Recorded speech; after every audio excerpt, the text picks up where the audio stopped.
Hello, Wanderer. Welcome back to the Midnight Explorer. Tonight, as the world outside your window settles into darkness, as the last conversations fade and the streetlights cast their gentle glow, I want to take you somewhere ancient. Somewhere that existed long before human voices spoke their first words. Somewhere that will remain long after our stories have been forgotten. Tonight, we're going to the ocean. But not just to its surface, where waves catch the moonlight. Not just to its shores, where children build castles in the sand. Tonight, we're going deeper. We're going to explore the eternal story of the sea itself, its birth, its mysteries, its infinite depths, and the way it has shaped every single moment of human history. Close your eyes for just a moment. Breathe in. Breathe out. Can you hear it? That distant rhythm? That ancient pulse? The ocean is calling us home. And tonight, together, we'll answer. Let me take you back beyond your lifetime, beyond your grandparents' lifetimes, beyond the invention of the wheel, beyond the first cities, beyond the moment when our ancestors first looked up at the stars and wondered.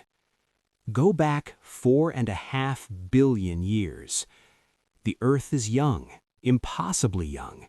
It spins in the darkness of space, a molten sphere of rock and fire, bombarded by asteroids and comets, glowing red-hot against the void. There's no life here, no green, no blue, just endless violence, endless heat, endless transformation. But something is coming. From the depths of space, ice-laden comets streak toward this infant world. They carry with them something precious, something that will change everything. Water. Frozen water, locked in crystalline structures, hurtling through the cosmic dark for millions of years. When they strike the Earth, they don't just crater the surface, they deliver their gift. Water vapor rises into the atmosphere. Again and again the comets come. Again and again they bring their offering. The Earth begins to cool. It takes millions of years. The surface, once a liquid rock, begins to harden. A crust forms. Volcanoes rage across the landscape, pumping gases into the sky. Hydrogen, methane, ammonia, and more water vapor. So much water vapor. And then, one day, when the temperature finally drops below a critical threshold, something miraculous happens. It begins to rain. Not a gentle spring shower, not a summer storm. Imagine a rain that lasts for thousands of years. Imagine clouds so thick that the surface of the Earth lives in perpetual twilight. Imagine water falling from the sky day after day, century after century, millennium after millennium. The rain fills every crater. It pools in every valley. It seeks the lowest places, the deepest depressions in the cooling crust. And gradually, impossibly, the ocean is born. The first ocean wasn't like the one we know today. It was hot, perhaps close to boiling in some places. It was acidic, filled with dissolved minerals from the rocks it covered. It was a strange, alien sea on a strange, alien world. But it was ours. And in that ancient water, something stirred. Something that, in time, would become everything we know. Become us. Picture this primordial ocean. You're floating in it, if you could, suspended in warm water that tastes of iron and salt. The sky above is still thick with clouds. The sun, when it breaks through, is a pale disk filtered through layers of atmosphere nothing like what we breathe today. Beneath you, the ocean floor is barren rock. There are no corals, no kelp forests, no fish darting through the depths. The water is quiet in a way that the ocean has never been quiet since. But in that quietness, something is beginning. In the chemical soup of that early ocean, molecules are colliding, combining, breaking apart, combining again. Amino acids are forming. Lipids are clustering together into primitive membranes. RNA molecules are beginning their ancient dance of replication. We don't know exactly when it happened. We may never know. But somewhere around 3.8 billion years ago, in some tide pool or deep-sea volcanic vent, something crossed the threshold from chemistry to biology. The first life. It was nothing you would recognize, not a fish or a plant or anything with eyes or purpose. Just a simple cell, a fragile bubble of membrane with the extraordinary ability to make copies of itself. But that simple cell was a revolution. For the next billion years, an expanse of time the human mind can barely comprehend, these microscopic organisms were the only life on Earth. They floated in the ocean. They clustered around volcanic vents. They learned to harvest energy from chemicals, from sunlight, from each other. And then, around 2.4 billion years ago, one group of these organisms stumbled upon a process that would change the world forever: photosynthesis. They learned to take sunlight, water, and carbon dioxide and create sugar and oxygen. The sugar fed them, but the oxygen was waste. They didn't need it. They released it into the water, and from the water into the atmosphere. For hundreds of millions of years, that oxygen reacted with iron in the ocean, creating vast deposits of rust that sank to the sea floor. These are the banded iron formations we still mine today, geological proof of that ancient transformation.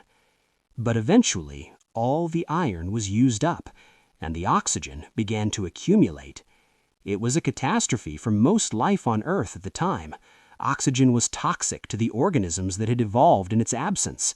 The scientific term for what happened next is the Great Oxygenation Event, but some call it the oxygen catastrophe, the first mass extinction caused by pollution, not pollution from factories or cars, but from living things themselves, changing their world so profoundly that most of them couldn't survive in it.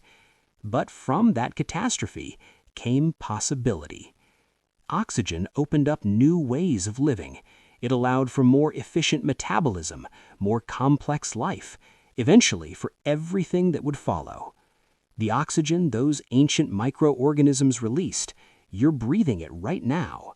Every breath you take connects you to that transformation, to that moment when the ocean learned to breathe. Let's descend. Imagine you're sinking now, down through layers of ocean, down past the sunlit surface where the water is warm and bright. The light begins to fade. Blue gives way to deeper blue, then to blue-green, then to green-black. You're entering the twilight zone of the ocean, the mesopelagic zone, where only about 1% of sunlight penetrates. It's cold here.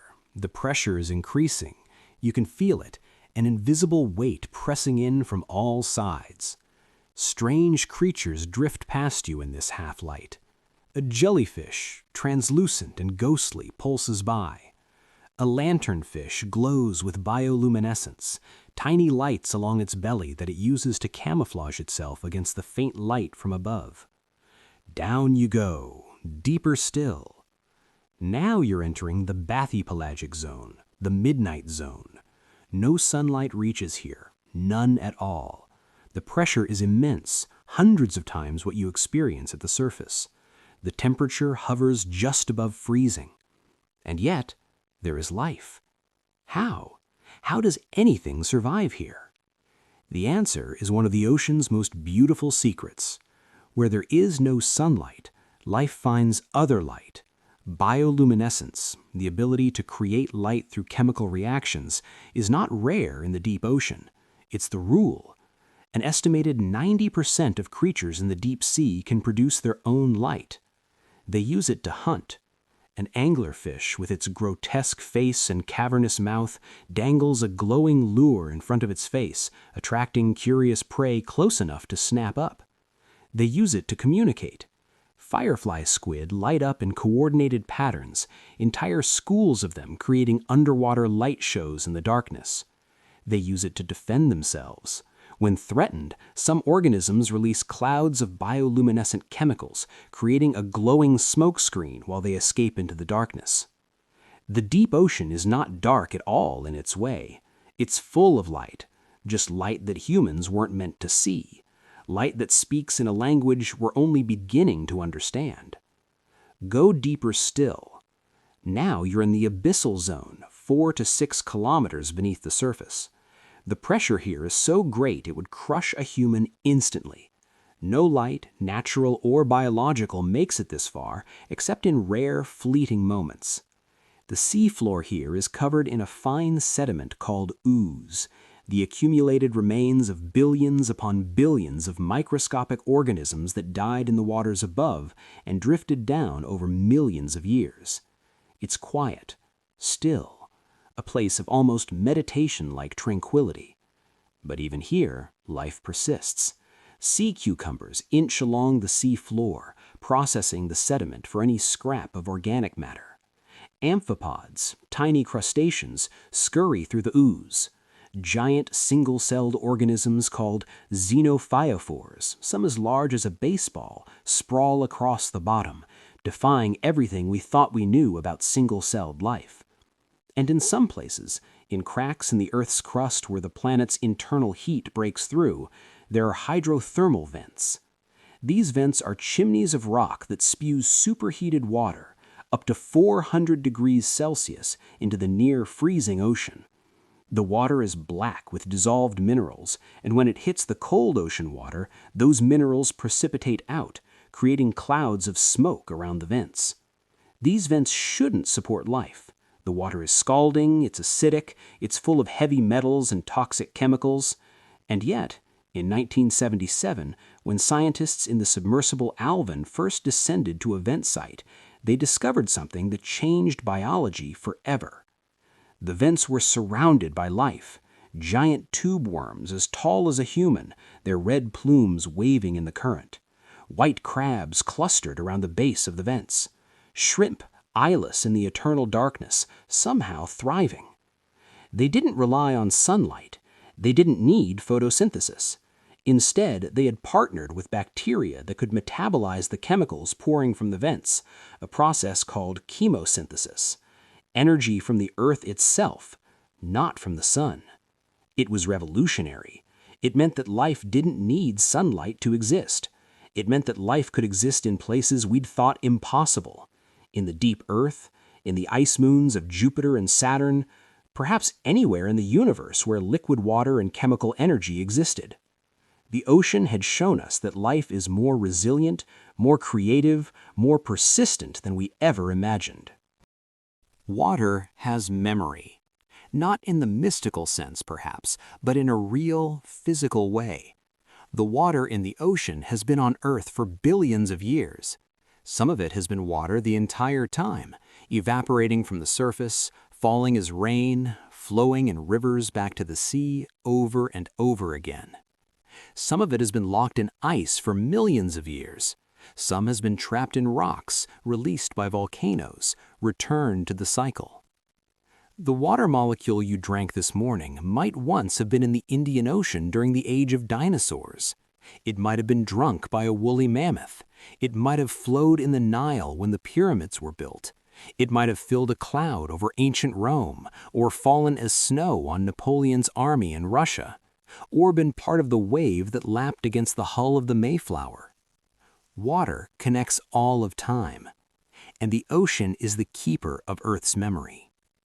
In the sediments at the bottom of the sea, in layers of ooze that accumulate millimeter by millimeter over thousands of years, scientists can read the history of our planet. They drill cores deep into the ocean floor, extracting cylinders of sediment that represent millions of years of accumulated time. In those cores, they find the shells of foraminifera, tiny organisms that live near the surface, died and drifted down. The chemical composition of those shells tells us about the temperature of the water when the organism was alive, about the chemistry of the atmosphere, about the amount of ice at the poles. Layer by layer, the ocean floor archives the story of ice ages and warm periods, of times when the continents were arranged differently, of ages when the ocean itself was different. There have been times when the ocean nearly froze solid. Around 650 million years ago, in an event called Snowball Earth, ice extended from the poles almost to the equator. The planet became a white marble spinning in space. The ocean was locked away, hidden beneath kilometers of ice. How anything survived is still debated. Perhaps in volcanic hotspots, perhaps in unfrozen pockets near the equator. But survive it did, and when the ice melted, life exploded in diversity in what's called the Cambrian explosion, the moment when most of the major groups of animals we know today first appeared in the fossil record. The ocean remembers all of this, and if you listen carefully, it will tell you. The ocean is not still. Even when its surface seems calm, even when the water looks like glass reflecting the sky, the ocean is moving, always moving. There are currents in the ocean that flow like rivers through the sea. Not small currents, vast conveyor belts of water, moving millions of cubic meters per second, carrying heat and nutrients and life across entire ocean basins. The Gulf Stream is one of these. It begins in the warm waters of the Caribbean, flows along the east coast of North America, then crosses the Atlantic toward Europe. It moves at speeds up to 4 miles per hour, which might not sound fast, but for an ocean current transporting that much water, it's extraordinary.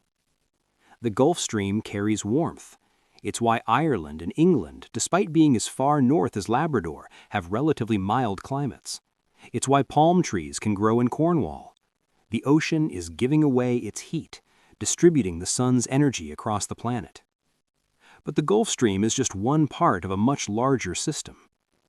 Imagine the ocean as a single, connected body of water, which, of course, it is. The divisions we make, Atlantic, Pacific, Indian, Arctic, Southern, are human constructs. To the water, there are no borders. And through this global ocean flows a current system so vast it's called the ocean conveyor belt, or the thermohaline circulation. Here's how it works. In the North Atlantic, near Greenland and Iceland, the surface water is cold and salty. Cold because it's near the Arctic, salty because when sea ice forms, it leaves most of its salt behind in the liquid water. Cold, salty water is dense, and dense water sinks. This sinking water, a massive downwelling, pulls more water in behind it. The surface current flows north, bringing warmer water from the tropics, which cools and sinks in turn. The process is self-sustaining, a vast engine driven by temperature and salinity. The water that sinks in the North Atlantic doesn't just disappear. It flows along the ocean floor, deep and cold, southward along the American coast, around the tip of Africa, into the Indian Ocean, and eventually into the Pacific.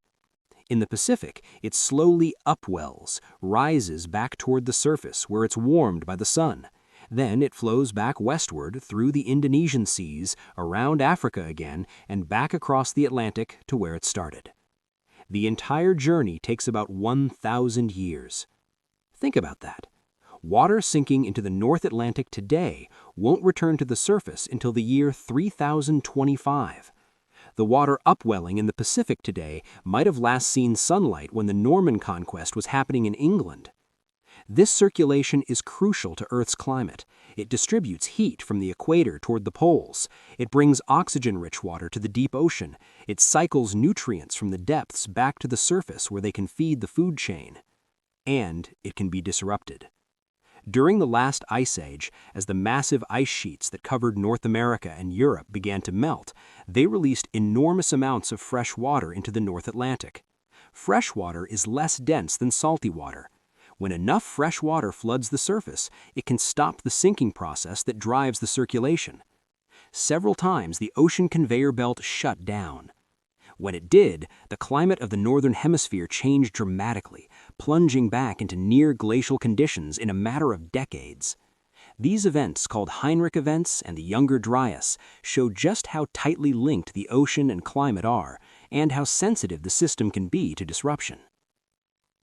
Twice a day, every day, The ocean rises and falls, in and out, like the chest of a sleeping giant. The tides. Our ancestors knew the tides intimately. If you lived by the coast, your life revolved around them. You fished when the tide was right. You gathered shellfish from rocks that were only exposed at low tide. You launched boats on the rising tide and returned before it fell.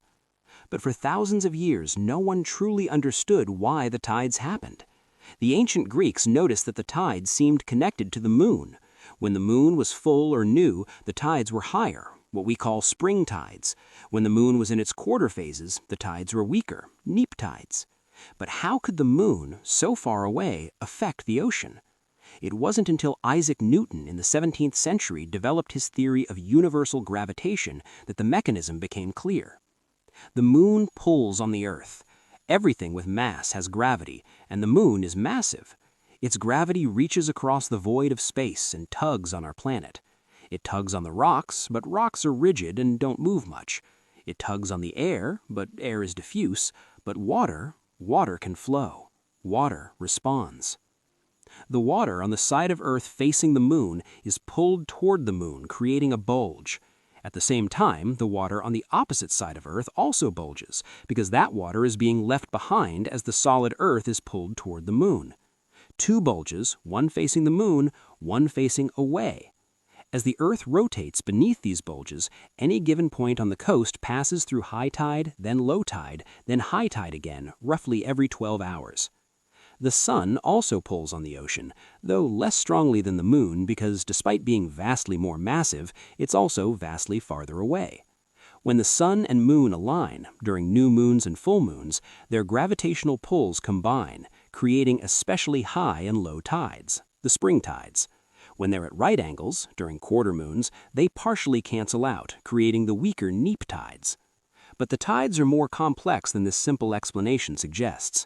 The shape of the coastline matters. In some places, the tide rises and falls just a foot or two.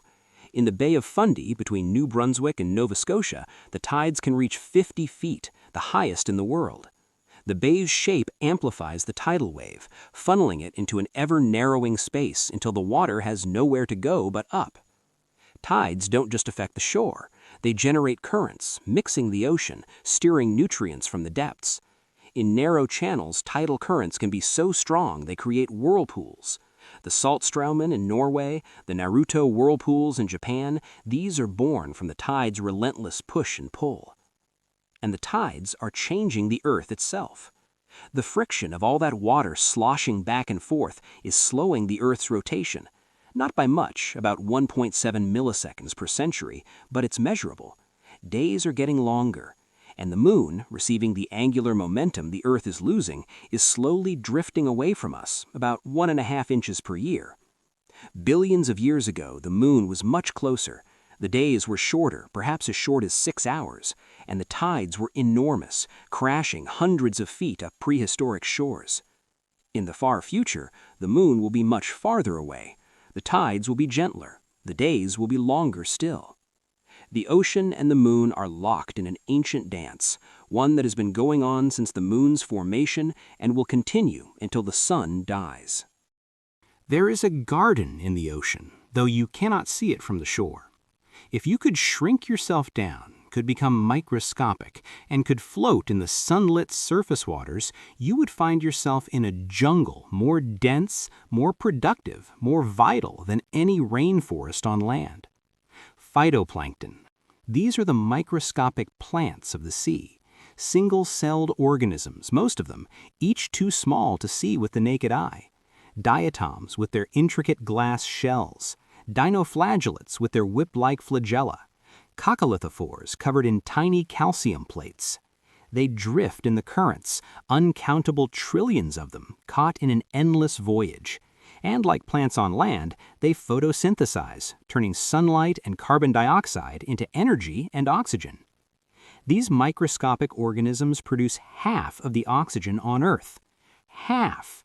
Every other breath you take you owe to the ocean, to phytoplankton, to organisms you've probably never seen and might not have known existed. They form the base of the ocean's food web. Zooplankton, tiny animals including larval crustaceans and jellyfish, graze on the phytoplankton. Small fish eat the zooplankton. Larger fish eat the small fish. On and on, up through the food chain to the great predators, tuna, sharks, orcas. And not just in the water.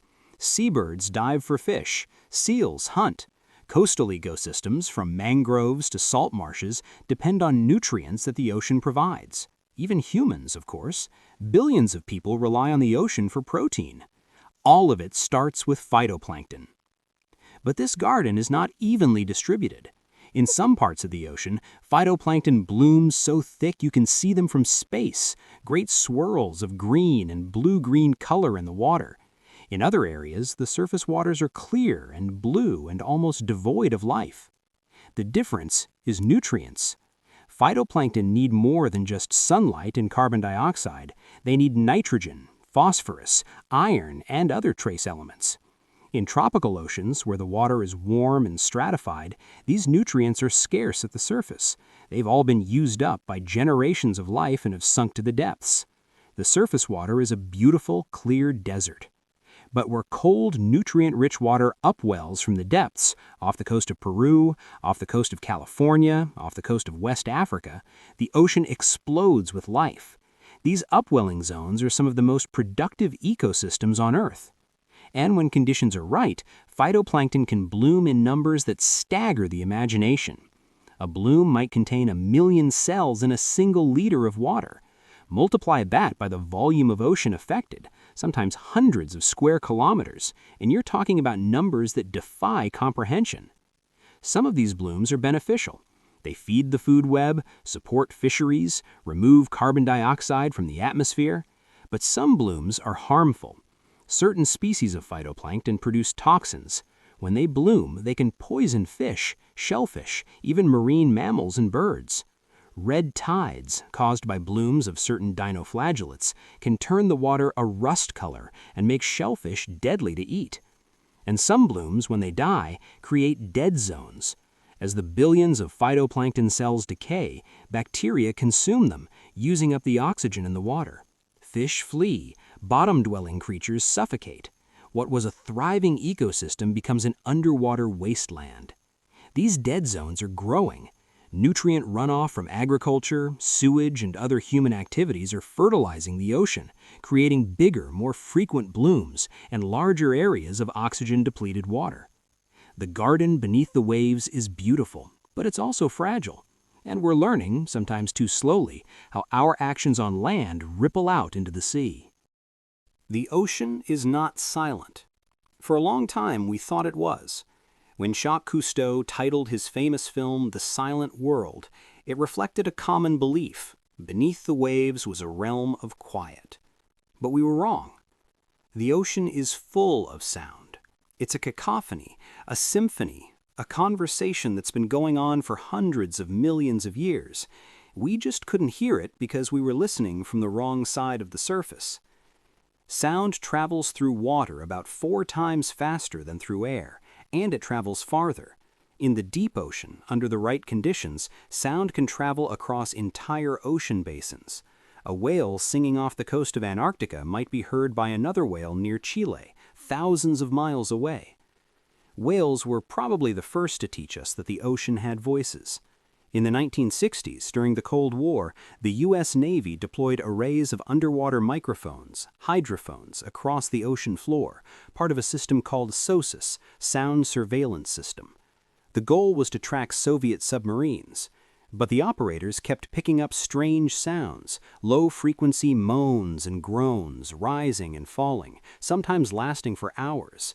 It took years to realize what they were hearing. Whales. Humpback whales specifically, singing their complex, haunting songs.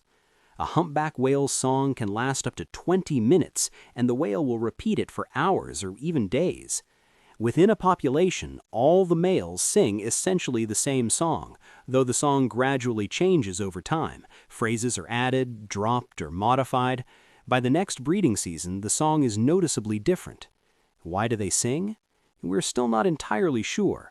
The leading theory is that it's related to mating. perhaps males advertising their fitness to females, or perhaps establishing dominance among themselves. But some aspects of the songs remain mysterious. Humpbacks aren't the only whale singers. Blue whales produce low-frequency pulses, some below the range of human hearing, that can travel for hundreds of miles. Fin whales make powerful sounds that may be the loudest biological sounds on Earth. Even toothed whales, like sperm whales, though they don't sing, produce complex patterns of clicks used for echolocation and communication. But it's not just whales. Snapping shrimp, tiny crustaceans common in tropical waters, use specialized claws to create a cavitation bubble, a collapsing bubble that produces a crack louder than a gunshot.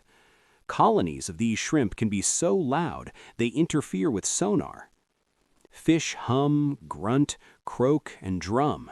They vibrate their swim bladders to make sounds, communicate with potential mates, warn off rivals, coordinate movements of schools. Even coral reefs have a sound. They crackle with the noise of countless organisms, shrimp snapping, fish vocalizing, sea urchins scraping on rock.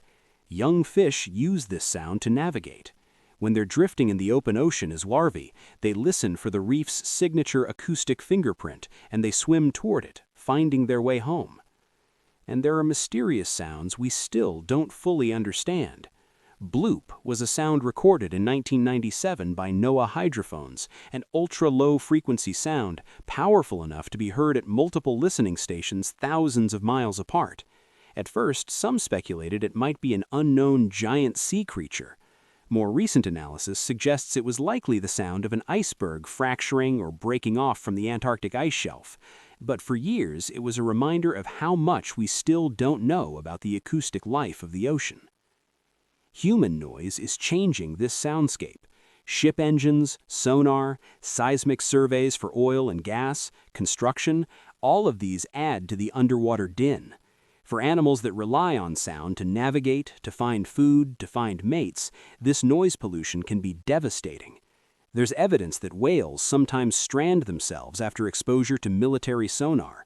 Fish avoid areas with high noise levels, even if those areas have good habitat. The ocean's song is being drowned out by our machinery. But when we listen, really listen, the ocean still has so much to tell us. Let's travel now to warm, clear, shallow waters. Tropical sunlight pierces the surface, illuminating what looks like an underwater cityscape of stone. Towers and mounds, crevices and caves, all encrusted with life. A coral reef. These structures are among the most complex ecosystems on Earth, rivaling rainforests in their diversity. They cover less than 1% of the ocean floor, yet they're home to about 25% of all marine species. But here's the extraordinary thing. The reef itself is alive. Or rather, it's built by living things. Corals are animals, though they don't look much like the animals we're familiar with. They're related to jellyfish and sea anemones. An individual coral polyp is a small, soft-bodied creature with a ring of stinging tentacles around a central mouth. But most coral polyps are not alone. They live in colonies, thousands or millions of individuals working together, and they have a remarkable ability. They can build skeletons. The polyps extract calcium carbonate, limestone, from the seawater and deposit it beneath themselves, creating a hard, cup-shaped structure. As they grow, they continue to build, and as new polyps bud off from existing ones, the colony expands. Layer upon layer, year after year, century after century, the limestone accumulates. What we see as a coral head, a brain coral, a staghorn coral, a table coral, is really a colony of polyps sitting atop a skeleton built by all the generations that came before. And the polyps have a secret ally. Living inside the coral's tissues are microscopic algae called zooxanthellae. These algae photosynthesize, producing sugars, and they share much of that energy with the coral. In exchange, the coral provides the algae with protection and access to sunlight. It's one of nature's most successful partnerships. This is why corals need clear, shallow water. The zooxanthellae need light. The Great Barrier Reef, off the coast of Australia, is the largest structure ever built by living organisms, larger than the Great Wall of China, visible from space.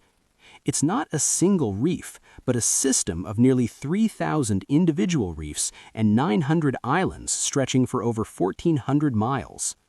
It's been growing for about 20 million years, though the current structure is younger, perhaps 6,000 to 8,000 years old, dating to the end of the last ice age when sea levels rose to their present height. Reefs are not just beautiful, they're crucial.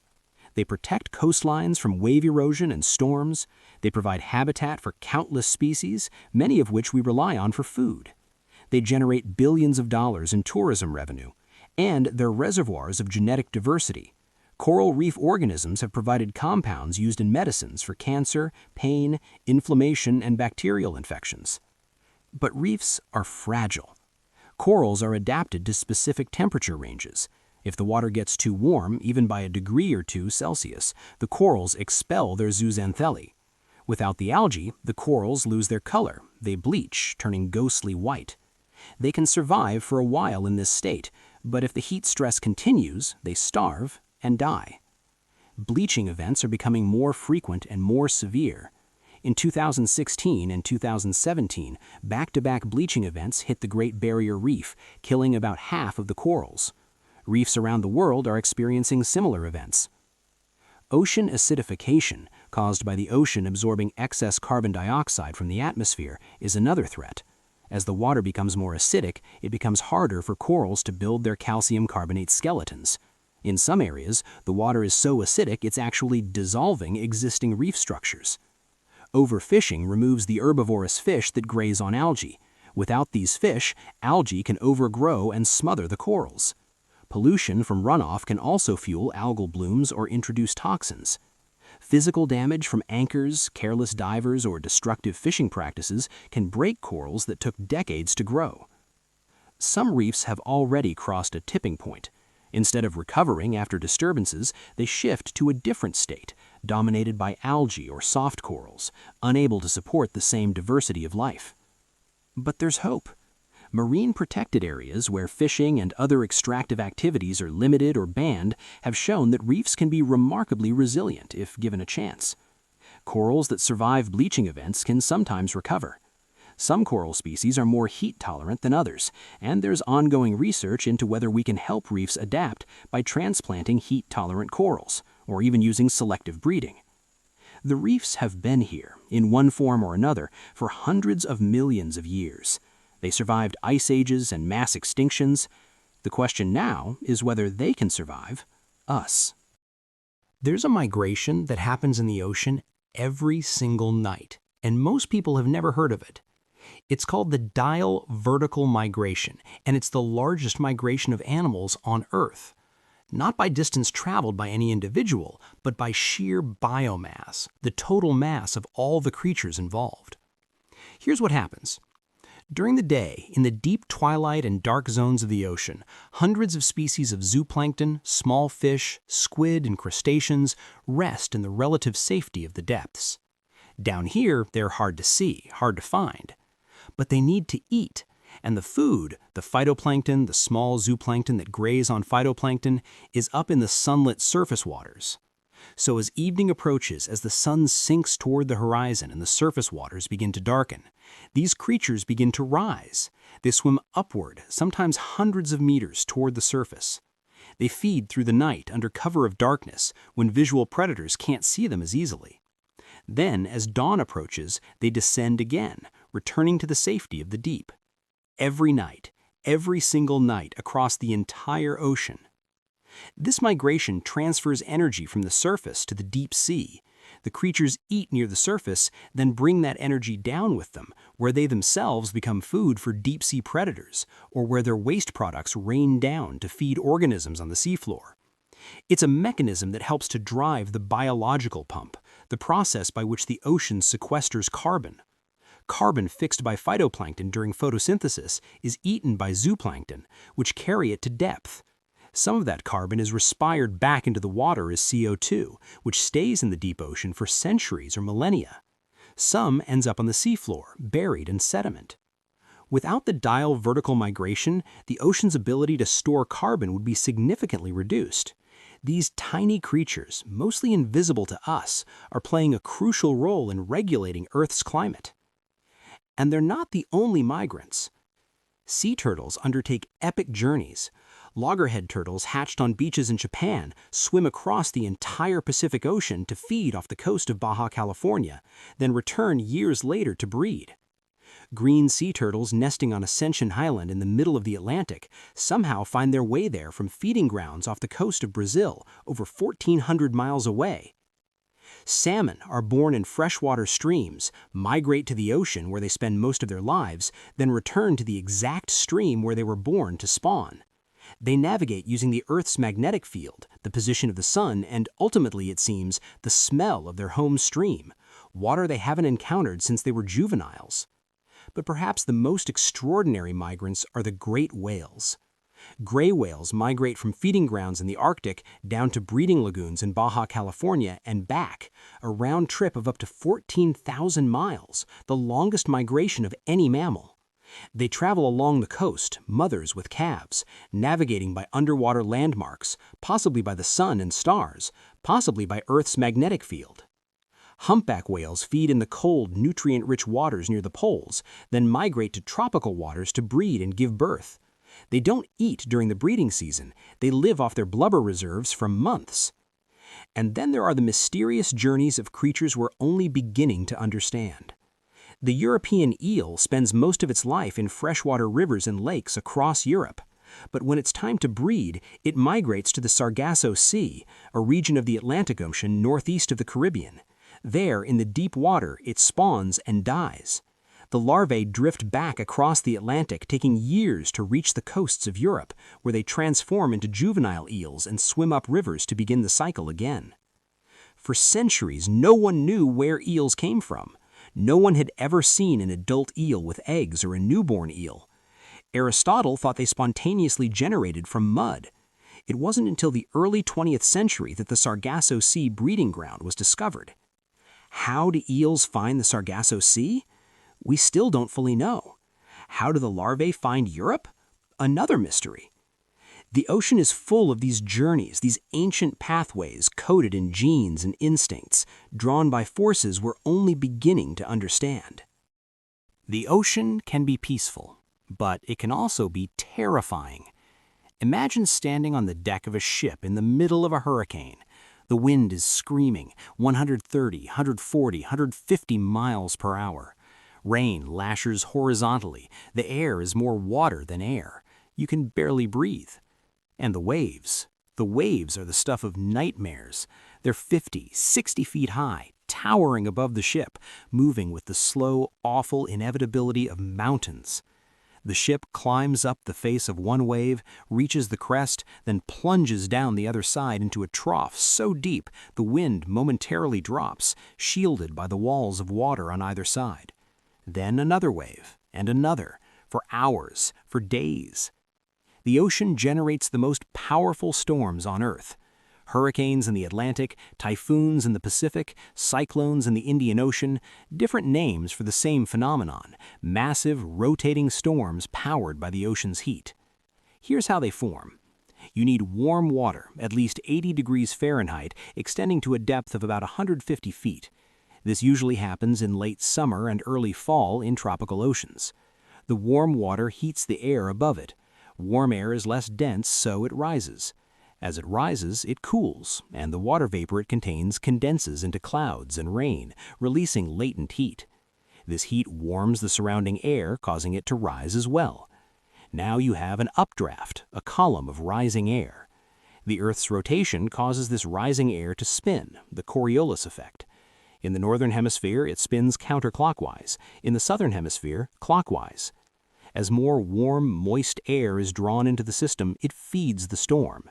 The faster the air rises, the lower the pressure at the center, and the faster the winds spiral inward. It's a positive feedback loop. The storm strengthens itself.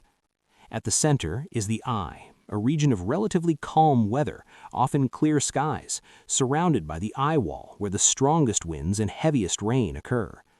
A mature hurricane can be 500 miles in diameter and can release as much energy as a 10-megaton nuclear bomb exploding every 20 minutes for days.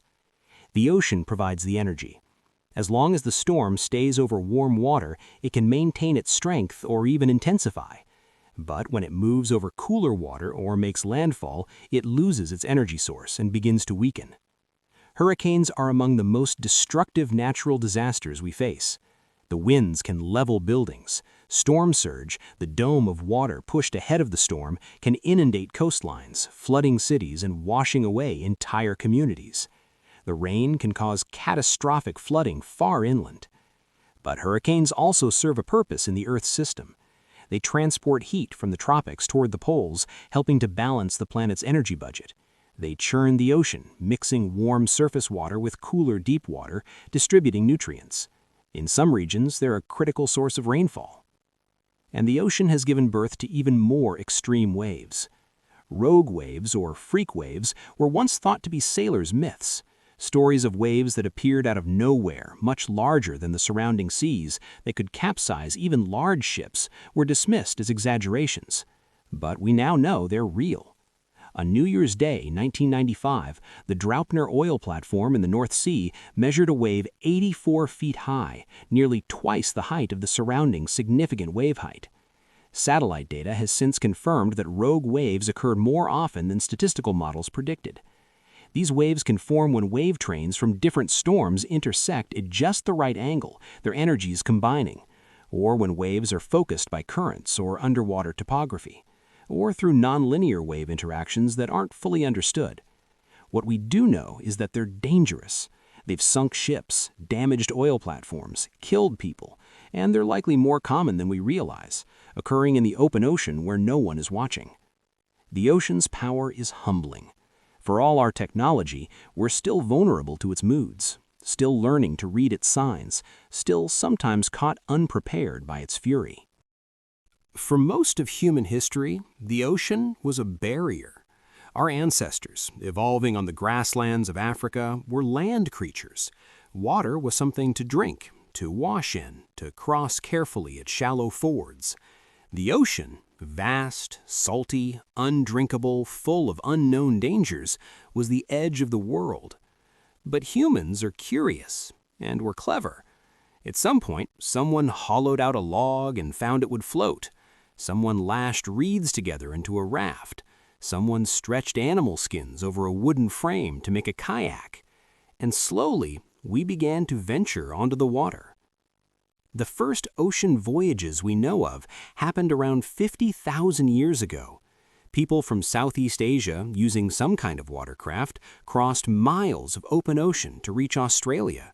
This wasn't coastal hopping. There were stretches where land wasn't visible in any direction. It required planning, courage, and skill. Later, the Polynesian peoples became perhaps the greatest oceanic navigators in human history. Starting from islands in the western Pacific, they spread across the Pacific Ocean in double-hulled canoes, eventually reaching Hawaii, Easter Island, and New Zealand. They navigated by stars, by the sun's path, by wave patterns, by the flight paths of birds, by the smell of the wind. They carried their knowledge in chants and stories passed down through generations. They could read the ocean in ways we're only beginning to understand, even now with all our instruments. To them, the ocean wasn't a barrier. It was a highway, a realm to be mastered, a home. Other cultures developed their own relationships with the sea. The Phoenicians established trade routes throughout the Mediterranean. The Vikings crossed the North Atlantic, reaching Iceland, Greenland, and eventually North America centuries before Columbus. And as navigation improved, as compasses, astrolabes, and eventually sextants were developed, the ocean became the route to empire. The age of exploration, the spice trade, the colonization of the Americas, the Atlantic slave trade, the circumnavigation of the globe, all depended on ships and the men and women brave or desperate enough to sail them across unknown waters. The ocean connected the world. For the first time in history, people, goods, and ideas could move between continents. It was the beginning of globalization, centuries before the internet would do digitally what ships did physically. But this connection came at a cost. Diseases spread along maritime trade routes. The Black Death likely came to Europe via ships from the Crimea. Later, European diseases devastated indigenous populations in the Americas, Pacific Islands, and elsewhere, populations with no immunity to measles, smallpox, and influenza. The ocean enabled slavery on an industrial scale. Millions of Africans were forcibly transported across the Atlantic in conditions so horrific that a significant percentage died during the voyage. The ocean enabled exploitation. Colonizers extracted resources, gold, silver, spices, sugar, rubber, timber, and shipped them back to Europe, enriching some nations while impoverishing others. And the ocean enabled war. Naval battles determined the fates of nations. Control of the seas meant control of trade, and control of trade meant wealth and power. From the ancient triremes of Greece and Rome, to the age of sail, to the steel battleships of the world wars, to the aircraft carriers and submarines of today, naval power has shaped history. The ocean has witnessed humanity at its best and worst. Acts of courage and exploration, acts of cruelty and greed. It has carried refugees seeking safety and armies seeking conquest. It has been a source of food and livelihood for billions, and a dumping ground for our waste. We have always had a complicated relationship with the sea. Let me tell you about fishing.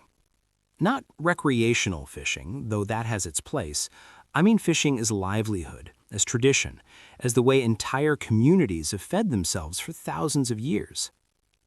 Picture a coastal village, almost anywhere in the world. Dawn is breaking, fishing boats are being readied, wooden boats in some places, fiberglass in others, varying in size from small open skiffs to larger trawlers. Men and women who know the sea, who've known it since childhood, prepare their gear. They know where to go. Their parents fished these waters and their grandparents before them. They know where the fish gather, which reefs and banks are productive, which areas to avoid. They know the signs, the behavior of seabirds, the color of the water, the feel of the wind. They head out, often farther than you'd think, out of sight of land, trusting their knowledge and experience. They fish using methods that have been refined over generations: nets, lines, traps, each technique suited to different species and conditions. And when they return, if the catch is good, there's a sense of satisfaction, of continuation. They're doing what their ancestors did, providing for their families and communities in a way that feels connected to the past, to the ocean, to something larger than themselves. This is how most of the world's fish have been caught for most of human history. But in the 20th century, fishing changed. The Industrial Revolution reached the ocean. Boats got bigger, powered by diesel engines that could haul nets and pull in catches that would have been unimaginable to earlier generations.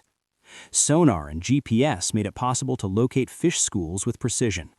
Flash freezing technology meant boats could stay at sea for weeks or months, processing and storing their catch on board. The amount of fish we pulled from the ocean exploded. In 1950, the global marine catch was about 18 million tons. By the late 1980s, it had peaked at about 86 million tons. We were catching 5 times as much fish. For a while, it seemed like a triumph. Cheap, abundant fish meant better nutrition for growing populations. The fishing industry provided millions of jobs and generated billions in economic activity. But we were taking too much. Fish populations began to collapse.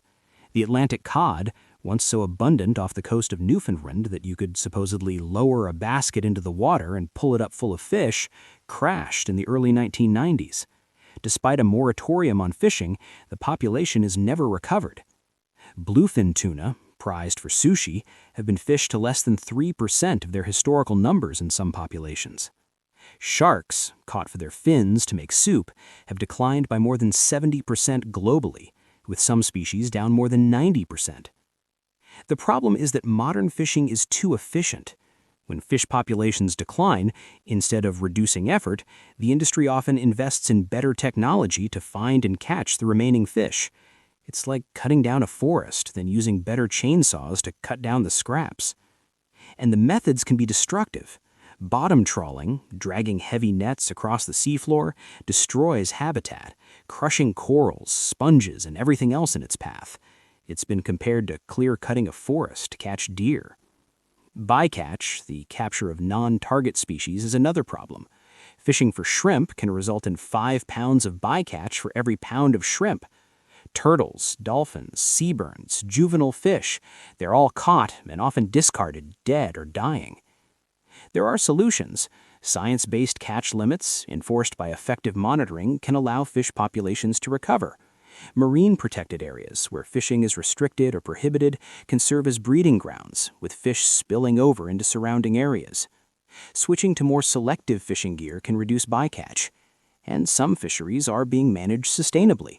In places like New Zealand, Iceland, and parts of the U.S., fish populations are healthy or recovering, and the fisheries are economically viable. But in much of the world, governance is weak, enforcement is lacking, and illegal fishing is rampant.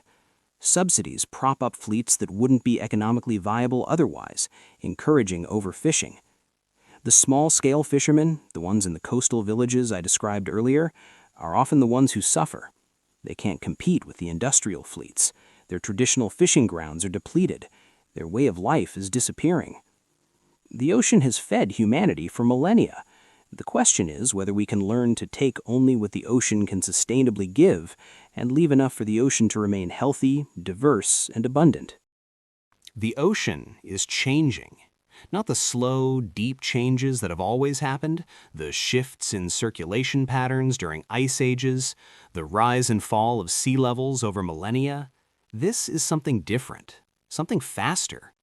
Since the beginning of the Industrial Revolution, humans have been burning fossil fuels, coal, oil, natural gas. This releases carbon dioxide into the atmosphere. Carbon dioxide is a greenhouse gas. It traps heat. The planet is warming.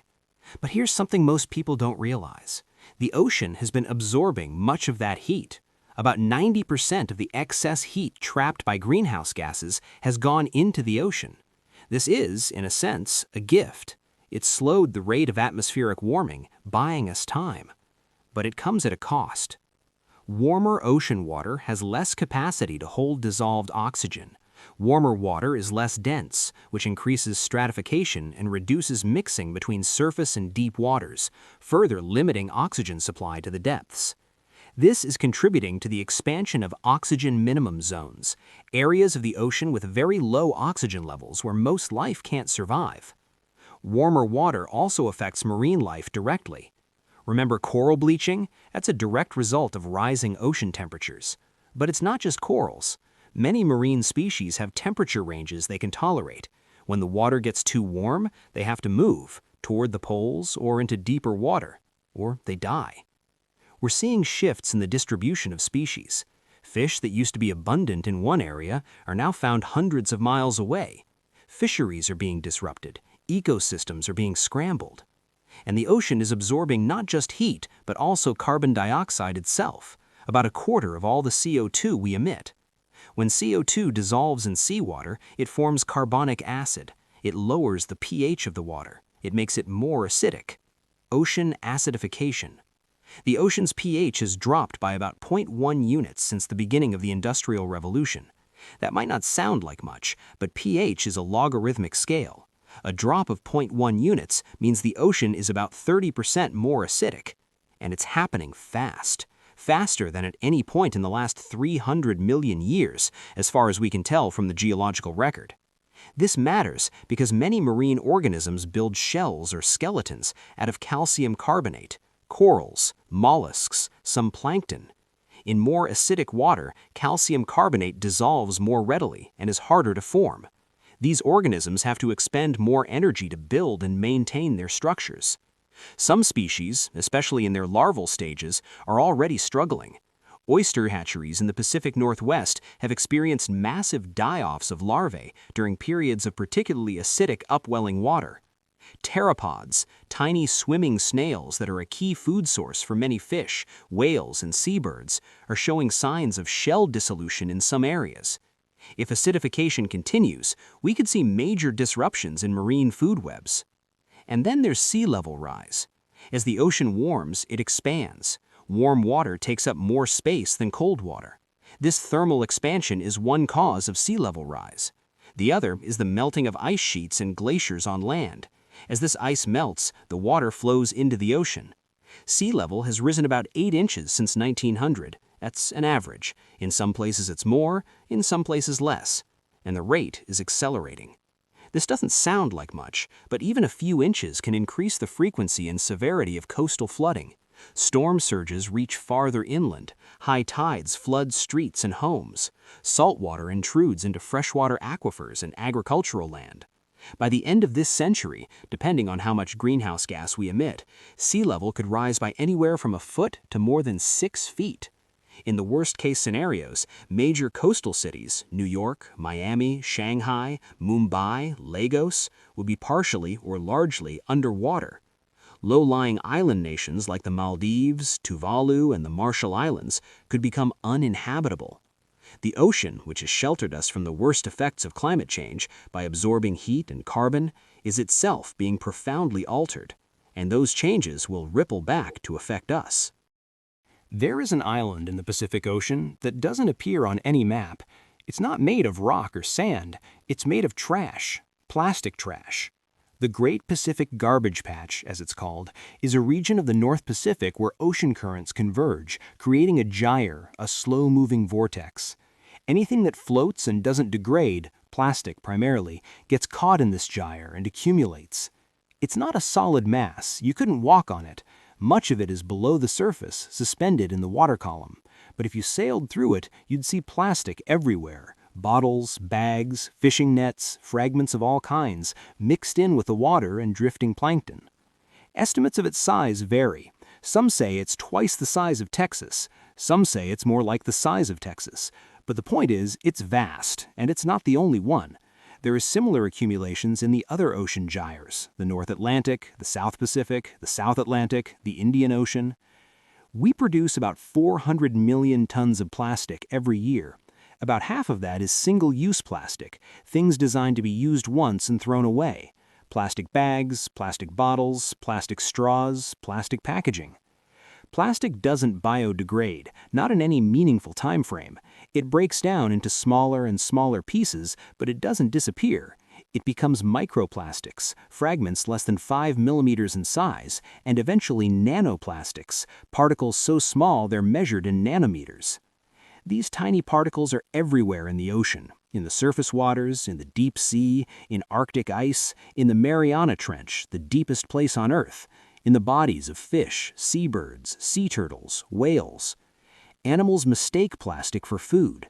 Sea turtles eat plastic bags thinking they're jellyfish. Seabirds feed plastic fragments to their chicks. Whales have been found dead with stomachs full of plastic, bags, ropes, even entire sheets of plastic. Plastic blocks their digestive systems. It makes them feel full when they're actually starving. It can release toxic chemicals as it breaks down. And microplastics are entering the food chain. Zooplankton ingests them. Small fish eat the zooplankton. Larger fish eat the small fish. Humans eat the fish. Microplastics have been found in seafood, in sea salt, in drinking water.